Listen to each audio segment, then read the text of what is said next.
Salve, pessoal! Saudações tricolores!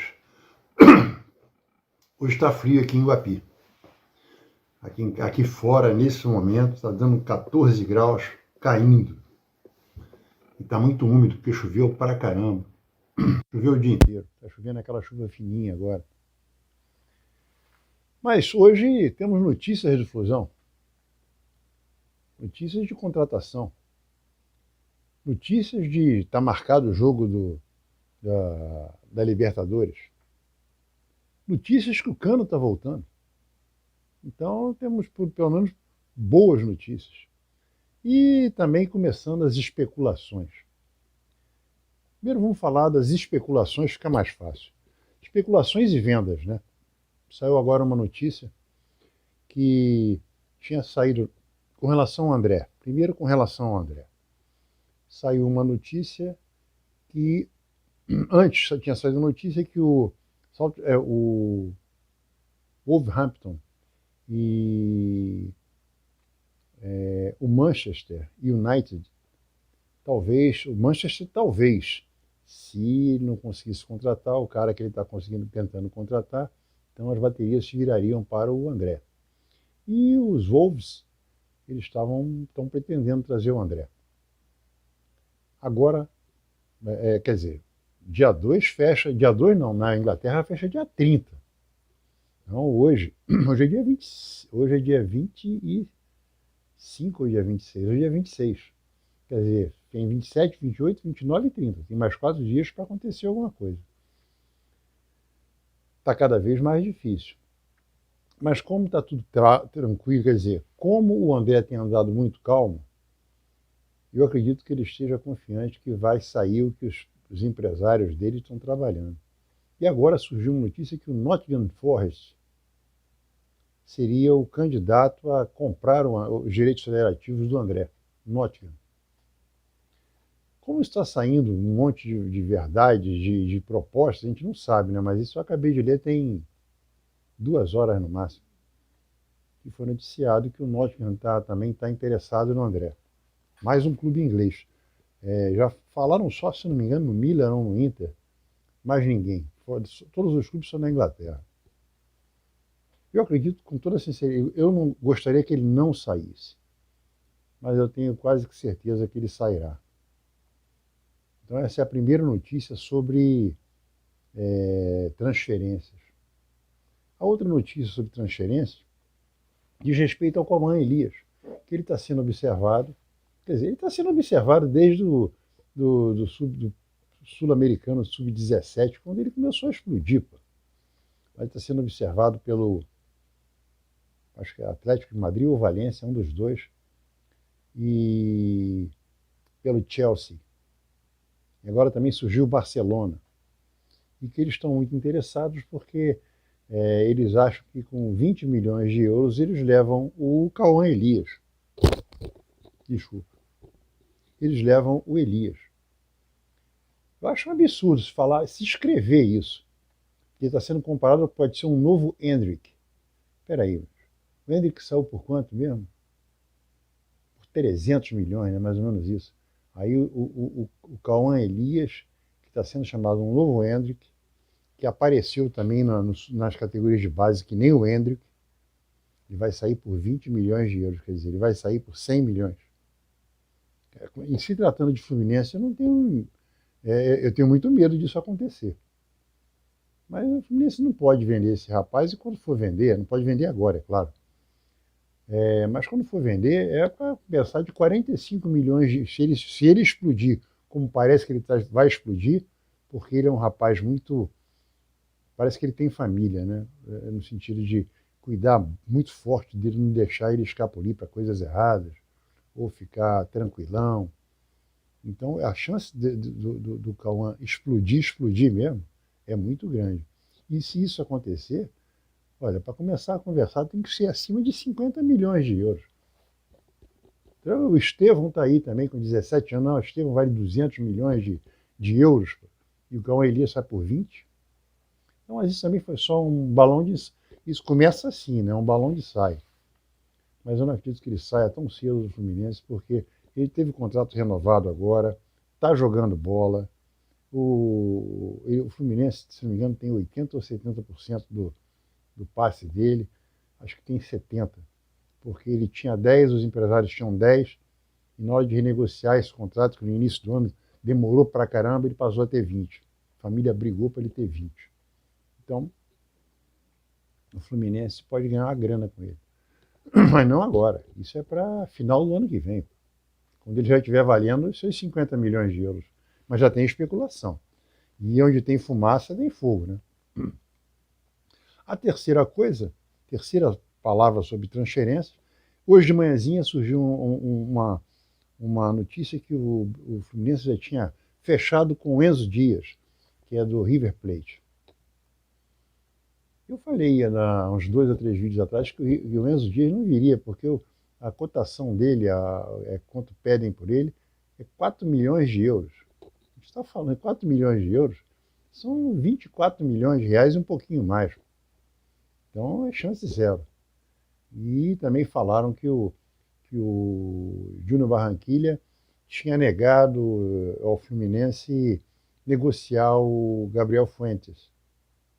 Agora de tarde, saiu uma notícia dada pelo Paulo Arena, se não me engano, é um jornalista colombiano, dizendo que o Júnior Barranquilla, a princípio, o Fluminense mandou uma oferta, parece que o Júnior Barranquilla gostou, ou ficou interessado, o Fuentes já está interessado, e esse jornalista fala que o Júnior Barranquilla agora já está interessado em arranjar um novo camisa 6. Ou seja, a coisa está bem encaminhada para o Gabriel Fuentes vir para o Fluminense, mesmo ele não podendo jogar a Libertadores. Ele vem para jogar ser lateral esquerdo a partir do Brasileiro.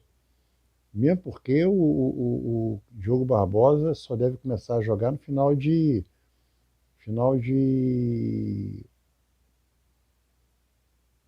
setembro, junto com o Nonato, porque o ministro do Nonato foi menos problemático que o do Diogo Barbosa. Então lá para outubro os dois estão voltando. E a gente tem setembro inteiro para jogar. Então se esse cara vier, ele tem que vir agora, até sexta-feira, tudo fechado, e já começa a jogar depois da data FIFA, né? Então, isso deve estar realmente andando para frente. E o valor dele no SofaScore, no Transfer Market, SofaScore não, no Transfer Market, é pautado, projetado em cima de 1,8 milhão de euros, que dá mais ou menos uns 12 milhões de reais, que já é dinheiro pra caramba para o Fluminense, não sei como é que o Fluminense vai pagar isso.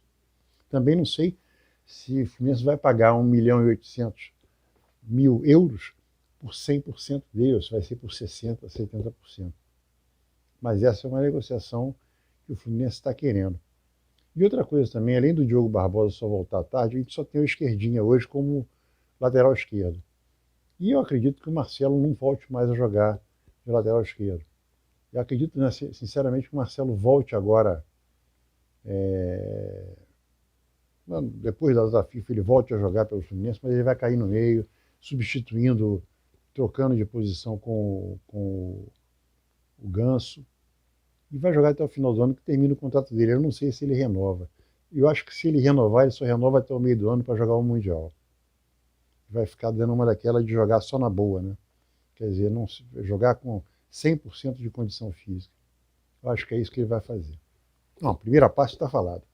A segunda parte é que os que estão voltando. Hoje o Fluminense botou no Twitter o Ganso já treinando com bola, treinamento simples, né? Ele e o Lucumí. Então é sinal que realmente a transição dele está indo agora bem. E eu pensava que ele podia jogar contra o São Paulo, mas eu ficar no banco, acho que isso vai ser difícil, mas eu tenho certeza absoluta que contra o Juventude ele vai para o jogo, e contra o Atlético Mineiro também vai para o jogo. Contra o Atlético Mineiro ele vai para o jogo, pela Libertadores. Então isso é uma boa volta, porque a gente está muito refém, porque apesar do John Kennedy ter melhorado em relação à porcaria que ele estava, mas ele ainda está longe de ser o John Kennedy que a gente sabe que ele pode ser. Ter o Cano querendo voltar, alegre, o Cano, para mim, ainda é em condições normais, é o nosso centroavante titular. Embora o Cauã Elias, eu acho que o Cauã Elias fez um grande jogo contra o Atlético Mineiro. Um grande jogo.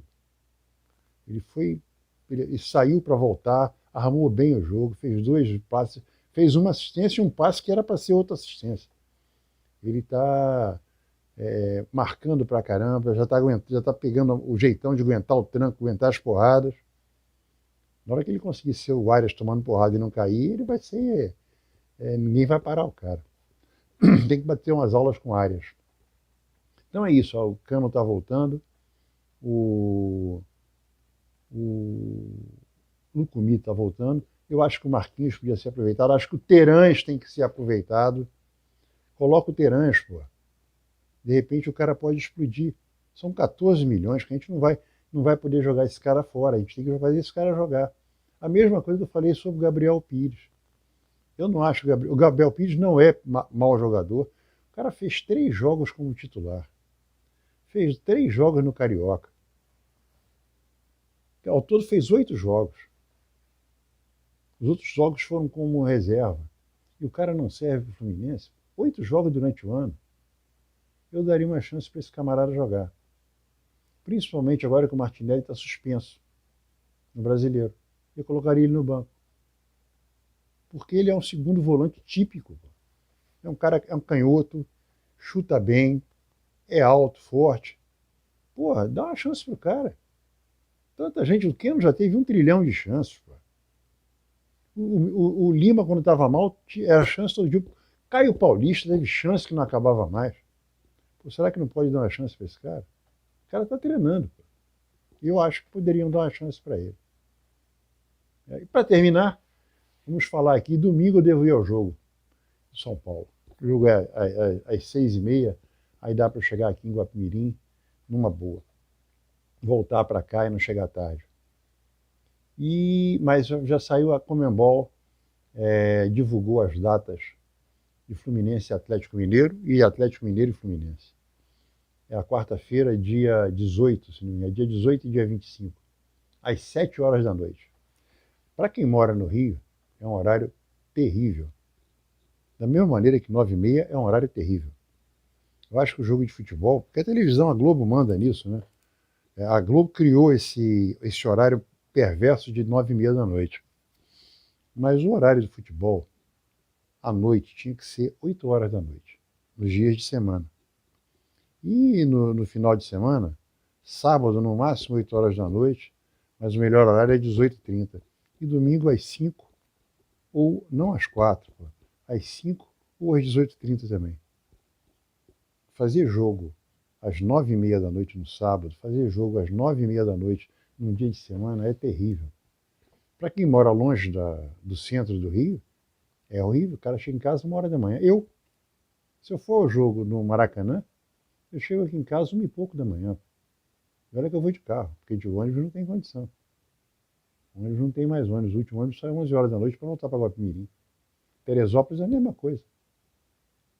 Então, e quem mora na Baixada, em Nilópolis, Belford Roxo, nesses locais, pô, vai chegar em casa 2 horas. Tem ônibus, mas é um ônibus que passa de 40 em 40 minutos. Então, e quando você mora no Rio, jogar às 7, o cara que sai do trabalho, para chegar às 7 também é para Leão, né? A não ser que ele trabalhe ali no centro, termina 5h30, 6 horas, o cara tira o time, pega o metrô, 6h30 está no Maracanã. Mas 7 horas é um horário ruim, devia ser às 8. Eu não consigo entender por que fizeram isso. E vai ter no mesmo dia vai ter Botafogo e São Paulo no Engenhão, só que às 9h30 da noite. Conseguiram o BOP fazer a BEP, né? BOP. Não, BOP BOP é de porrada. É o BEP, né?